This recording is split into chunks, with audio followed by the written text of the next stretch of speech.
बिस्मिल्लाहिर्रहमानिर्रहीम अस्सलाम वालेकुम डियर स्टूडेंट्स नन मंगा 10th क्लास मैथमेटिक्स की एक्सरसाइज 7.6 शुरू को 7.6 की question number 1 they a building that is 21 metre tall cast a shadow 25 meter long. Find the angle of elevations of the sun to the nearest degree. लावल डिस्कस को चेयर जमसरा angle of elevation सतवी note angle of elevation बा लावल discuss angle of elevation वही मुझे the angle form by horizontal line and line of sight to an object that is above horizontal line is called angle of elevation. Which angle formed by horizontal line and line of sight to an object that is above the horizontal line is called angle of elevation. परस कदलता जमू सरा यवकास ते او داغه د سترګو سره چې موږ یو سټریټ لاین راکاږو پرس کدا سیده ګوري او یا د زم سره یو هاریزونټل لاین شو زه لږ دا داسې وارم دا یو پوینټ ما دا زما سره یو هاریزونټل لاین شو او دلته زموږ سره یو ابزرور دی او دا ابزرور د دې خپل په کوم ځای کې چې ولاړ دی د دې نه بره یو پوینټ ته ګوري اباو یو پوینټ دی دې پوینټ ته ګوري د دې د نظر سره چې موږ سټریټ لاین وارو دې لاین ته موږ د ایمیجنري لاین دی دې ته موږ لاین اپ سایډ ته وایو موږ چې دا لاین اپ سایډ دا چې د هاریزونټل سره کله انګل جوړوي او چې کله دا ابزرور د خپل پوزیشن نه اباو یو پوینټ هغې ته ګوري د دې دا سایډ چې د هاریزونټل سره کوم انګل جوړوي دې انګل ته انګل اف الیویشن وایي ځکه ما لیکلو چې د انګل فارم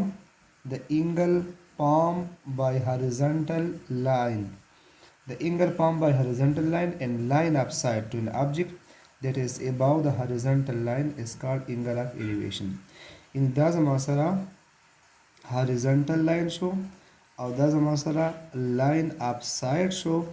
چې کله یو observer د خپل پوزیشن نه بره above یو پوینټ چې هغې ته ګوري دا line of sight او د دې horizontal line په منځ کې چې کوم انګل جوړیږي دی انګل ته انګل اف الیویشن وایي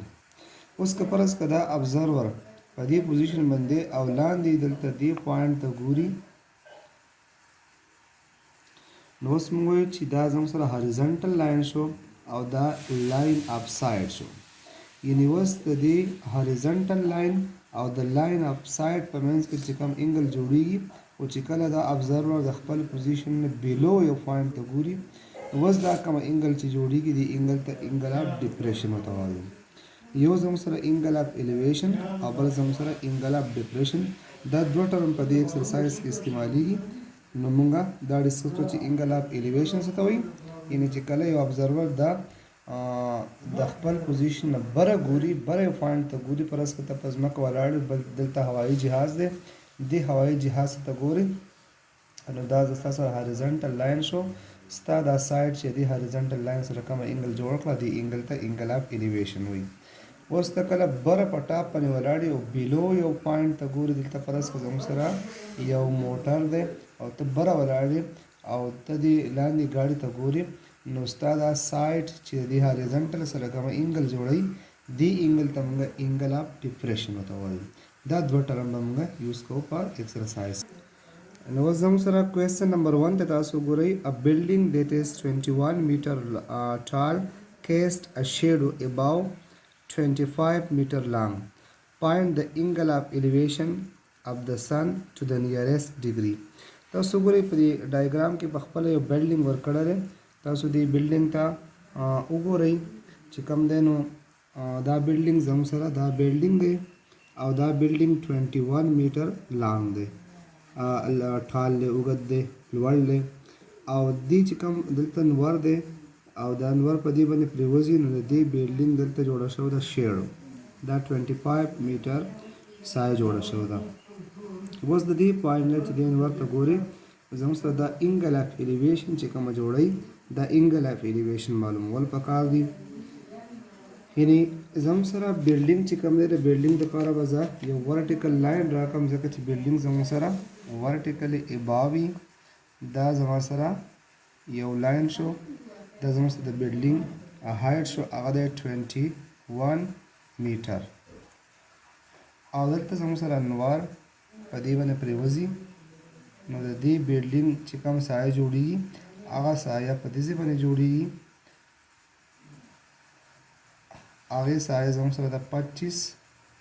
میټر. دا زموږ سره انګل اف الیویشن شوه. دا انګل اف الیویشن موږ ته معلومول دی. اوس موږ ته پته ده چې که فرض که زه دې له ډایګرام کې نومونه ورکړم، فرض که دې له زه ورکړم A پوینټ ورکړم، دې له B ورکړم او دې له C ورکړم. نو په دې ډایګرام کې زما سره ګیون څه شو؟ ګیون دا شو د AB زموږ سره د بلډینګ لوړوالی دی هغه دی 21 میټر. او په دې ډایګرام کې زما سره AC معلوم دی. AC زما سره دی 25 میټر. اوس ما ته په کار څه دي؟ ریکوایرډ ما ته څه دي؟ نو هغه زما سره انګل C کلکولیټ کول دي، انګل C معلومول دي. اوس په دې ټراینګل کې که زه وګورم نو زما سره دا رایټ انګل له او رایټ انګل ته چې مخامخ کومه سایډ هغې ته موږ هایپاټنیوس وایو. او دا زما سره انګل د انګل ته چې مخامخ کومه سایډ هغه پرپینډیکولر دی. نو موږ وایو چې که زه ټینجن تیټا واخلم، ټینجن تیټا زموږ سره د څه برابر دي؟ اپوزیټ سایډ. موږ ویل اپوزیټ سایډ یا پرپینډیکولر ډیوایډ بای بیس یا اپوزیټ سایډ ډیوایډ بای ایڈجسټنټ سایډ. انګل ته اپوزیټ سایډ زما سره دی AB او د انګل سره ایڈجسټنټ سایډ زما سره دی AC. نو ټینجن تیټا از ایکول ټو د AB قیمت زما سره دی 21 او د AC قیمت زما سره دی 25. اوس 21 چې زه په 25 باندې ډیوایډ کړم نو زما سره د هغې نه راځي ټینجن تیټا 21 ډیوایډ بای 25 د هغې نه راځي 0.84. اوس چونکې زه دا انګل معلومول غواړم نو چې دا انګل معلوموم نو د دې ټینجن به ټینجن انورس والم. ټیکینګ ټینجن انورس اف both sides. Now tangent inverse and to tangent theta is equal to tangent inverse 0.84. دې چې tangent inverse ورم tangent inverse and tangent به ختم شي دلته پاتې شي theta او د دې چې موږ tangent inverse والو د دې نه تقریبا زموږ سره 40 ډیګري راځي. زموږ سره انګل اف الیویشن شوه 40 ډیګري. دا زموږ سره دی انسر راغی. کوېسچن نمبر 2 زموږ سره دی a lighthouse is 150 میټر above the sea level. یو هاوس دی لایټ هاوس دی هغه زموږ سره 150 میټر above دی د sea level نه. angle of depression of boat from its top is 60. Find the distance between the boat and lighthouse. اوس ګورئ موږ ته وایي چې یو دا زموږ سره فرض کړه سی لیول شو، دا سی شو، د دې سی لیول نه اباو 150 میټر 150 میټر زموږ سره یو لایټ هاوس دی. د دې لایټ هاوس د دې ټاپ نه چې ګورئ نو په دې سی سمندر کې زموږ سره یوه کښتۍ ده دلته کې چې هغه کښتۍ زموږ سره دې ته چې ګورئ د دې ځای نه چې ګورئ نو ستا انګل اف ډپریشن یعنې زموږ سره هغه راځي 60 ډیګري راځي. موږ ته وایي تاسو څه معلوم کوئ د دې کښتۍ او د دې لایټ هاوس په منځ کې دا فاصله، دا کښتۍ ده دا بوټ شو دلته کې او دا زموږ سره لایټ هاوس شو، د دې په منځ کې دا فاصله معلوم کړئ. یعنې دا زما سره یو دا سی سمندر شو، د دې سمندر د دې لیول نه په 150 میټر باندې زما سره سره یو لایټ هاوس دی. د دې لایټ هاوس نه چې دې سمندر ته ګورې موږ ویل چې کله ته د بره پوزیشن نه لاندې ګورې نو ستا دا سایډ چې د هاریزنټل لاین دلته هاریزنټل لاین دا شو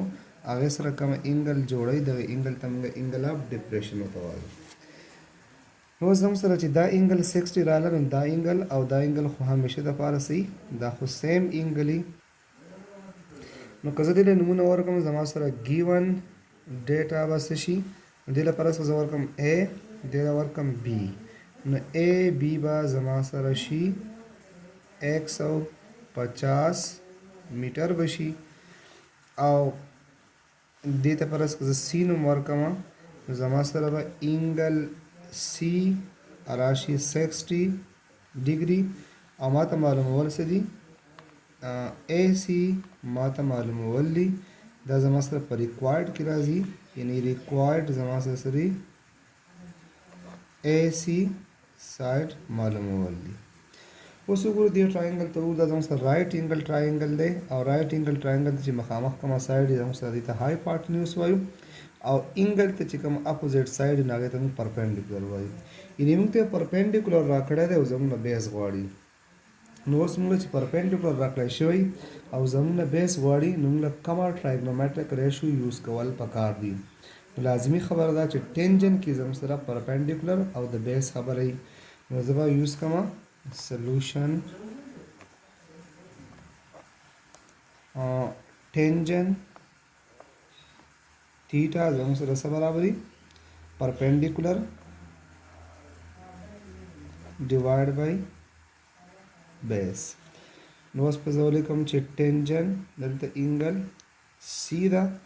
او perpendicular زما سره دی AB او base زما سره دی AC. اوس په څه وکړو د دې قیمت ته پوټ کو ټینجن 60 ډیګري AB قیمت زما سره دی 150 او AC خو زه معلومول غواړم AC خو زه معلوموم. نو چې AC زه معلوموم داسې کار به وکړم چې دواړه سایډ له په AC کې ضرب ورکړم یا ټینجن 60 ډیګري دې له هم په AC کې ضرب ورکړم او 150 ضربي دې له هم په AC کې ضرب ورکړم دا AC به ختم شي نو زما سره به راشي AC ضربي ټینجن 60. اوس د ټینجن 60 قیمت زموږ سره دی د ټینجن 60 قیمت زموږ سره راځي انډر روټ 3 د ټینجن 60 قیمت زموږ سره راځي انډر روټ 3 is equal to 150. اوس په څه وکړو چې AC معلومو دا به اخوا شیفټ کړو نو 150 ډیوایډ بای انډر روټ 3 به راشي. اوس که زه کار وکړم چې نوی اسانومه نو چې 150 انډر روټ 3 دې له په انډر روټ 3 کې ضرب ورکړم او په انډر روټ 3 باندې ډیوایډ کړم نو چې په انډر روټ 3 کې ورته ضرب ورکړم په انډر روټ 3 باندې ډیوایډ کړم نو برابر راشي 150 ضربي انډر روټ 3 او دا دواړه چې کله ضرب وخوري نو دې نه به راشي انډر روټ 9 او د انډر روټ 9 چې مونږ د 9 چې مونږ سکویر روټ والو زمونږ سره راشي 3 او 3 5 آر 15 زما سره 50 راشي د AC قیمت په زموږ سره راشي 50 انډر روټ 3 زموږ سره به د AC ویلیو دا راشي یعنې د دې بوټ د دې لایټ هاوس او د دې بوټ په منځ کې چې کوم فاصله راغله 50 انډر روټ 3 یعنې زموږ سره به دا انسر راشي.